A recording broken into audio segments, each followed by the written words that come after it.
Усіх вітаю, любі друзі, в цьому випуску. Полісся знищило бронзового призера чемпіонату Андорри. ПСЖ оформив трансфер Забарного. Стали відомі наступні суперники Шахтаря в Лізі Європи, серед яких є і Динамо. Любі друзі, підтримайте україномовний YouTube вашим лайком цьому відео та поїхали дивитися новий випуск разом. Розпочинаємо з головної події року цього літа. Український захисник Ілля Забарний таки переходить в ПСЖ. ПСЖ майже узгодив трансфер захисника збірної України та Бормута Іллі Забарного. Про це повідомляє інсайдер Фабріціо Романо.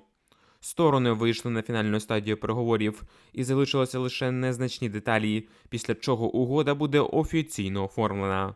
Контракт футболіста з французьким клубом уже погоджено ще в травні. Він розрахований на 5 років. Сам гравець підтвердив перехід до стану французького клубу, поставивши лайк під даним дописом Романо. Зазначається, що ПСЖ таки заплатить Бормуту бажаних 70 мільйонів євро за гравця, з яких 17,5 мільйонів отримає київське Динамо. Нарешті трансферна сага Забарного завершилася, і він перейшов в найсильніший клуб Європи на даний момент. Сподіваємося, що в Парижі Забарний виросте в найкращого захисника світу, та ми отримаємо нового лідера та капітана збірної України. Але окремо треба відмітити в цій ситуації київське Динамо на чолі з Суркісом. Ми багато критикуємо президента Динамо за його незрозумілу трансферну політику, але в цій ситуації можна тільки поаплодувати бізнесмену Суркісу. Динамо продало Забарного за 22,7 мільйонів Бормуту 2,5 роки тому, а зараз ще виручило 17,5 мільйонів. Таким чином, Суркіс заробив на Забарному майже 40 мільйонів євро. А враховуючи, що Ілля – це захисник, а не нападник, то це просто фантастичні гроші за свого вихованця. У цій ситуації можна дійсно сказати «Браво, Динамо! Браво, Суркіс!». Друзі, давайте побажаємо удачі Забарному в ПСЖ, поставивши лайк цьому відео.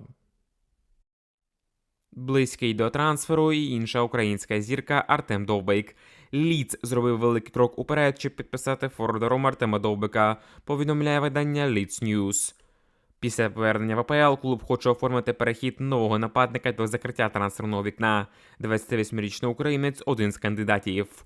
Новий форвард потрібен команді для збереження прописки в АПЛ, оскільки нападники Патрік Бемфорд та Матео Джозеф імовірно залишать команду. І Лідс залишається лише з одним форвардом Лукасом Мечею.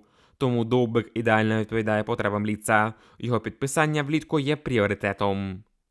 Раніше повідомлялося, що Рома готова продати Довбика за 40 мільйонів євро. Відзначається, що така сума вписується в бюджет Лідса. Сам гравець теж не проти перебратися на туманний Альбіон.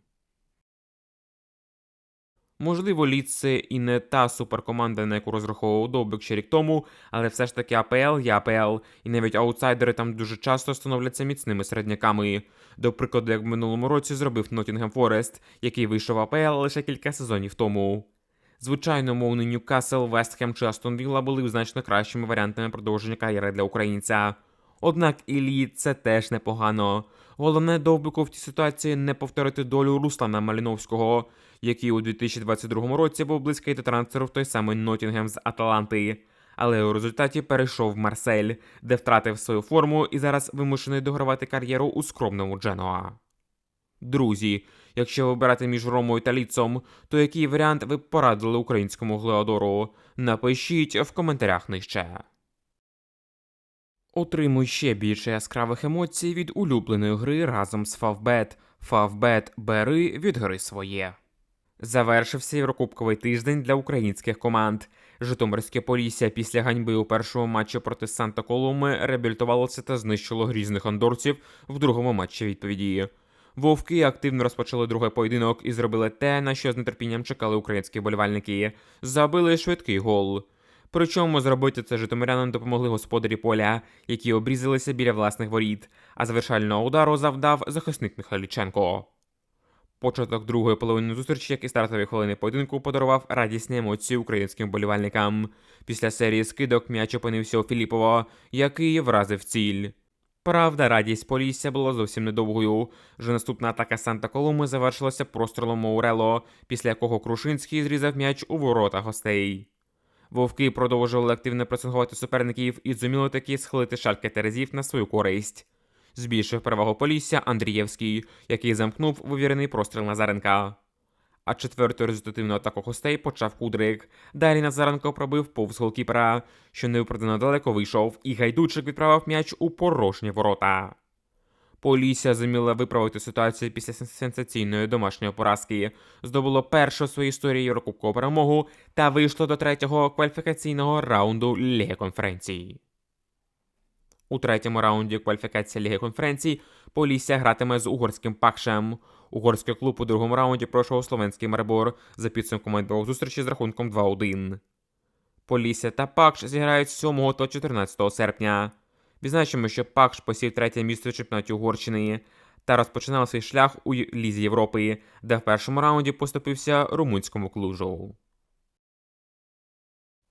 Полісся дійсно порадувало українських фанів футболу. Слава Богу, що ми не опустилися до рівня андорців та не зганьбилися остаточно, зумівши таки пройти бронзового призера Андори.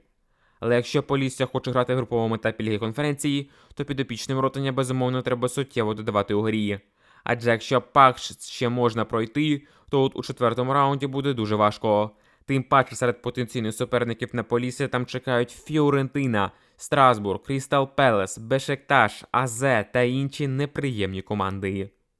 Схоже, що, на жаль, ми все ж таки залишимося з двома командами у Єврокубковій осені. На жаль, цього тижня Україна вже зазнала втрати у своєму представництві. Олександрія розгромно програла Партизану та завершила виступи у Єврокубках. Вже за 10 хвилин в матчі відповіді в Белграді все стало ясно. Бейраче чисто відібрав опонента м'яч, проте вірменський арбітер Налбандян вирішив вилучити центрбека Олександрії за фол нібито останньої надії, якого не було і близько. При цьому вару на матчі не було. Більш того, Мілошевич цього штрафного ще й відкрив рахунок, пробивши низом під праву штангу. Далі Партизан було вже не зупинити, і вони забили ще 2 м'ячі в першому таймі. Другий тайм вийшов ще гірше. Олександрія спробувала побігти вперед, але у наслідок отримала ще одне вилучення. Діка отримав 2 попередження за 1 хвилину. Правда, зовсім незабаром і Партизана Стойкович отримав також червону картку. Але тим не менш вірменський арбітр продовжував симпатизувати сербам. Після цього Партизан встиг забити ще один м'яч у ворота Олександрії, встановивши підсумковий рахунок 4-0 на користь сербів.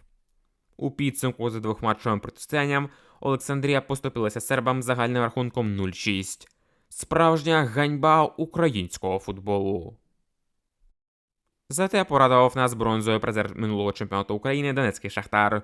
Підопічні Арди Турану знову не помітили турецький Бешикташ.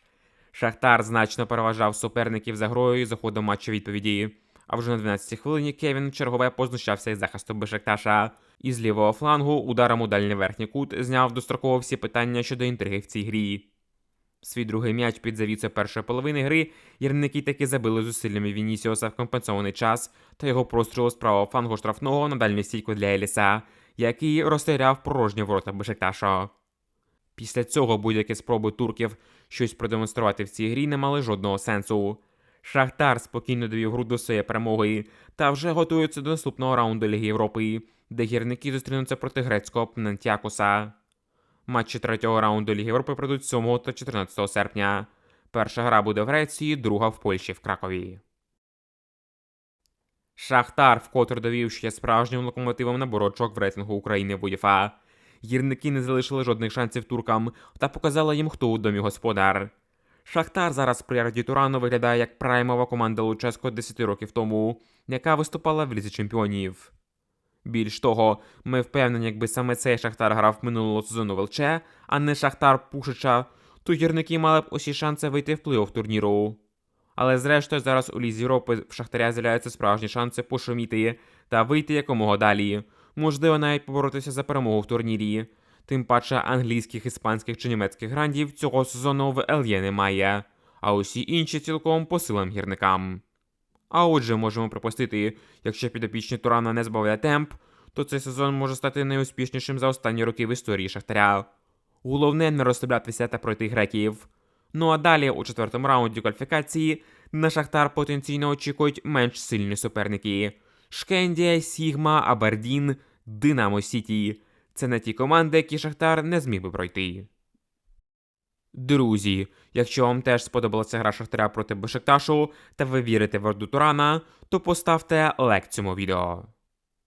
А у нас на цьому все. Не забувайте залишати ваші коментарі та підписуватися на канал. До нових зустрічей в ефірі. Бережіть себе та Україну!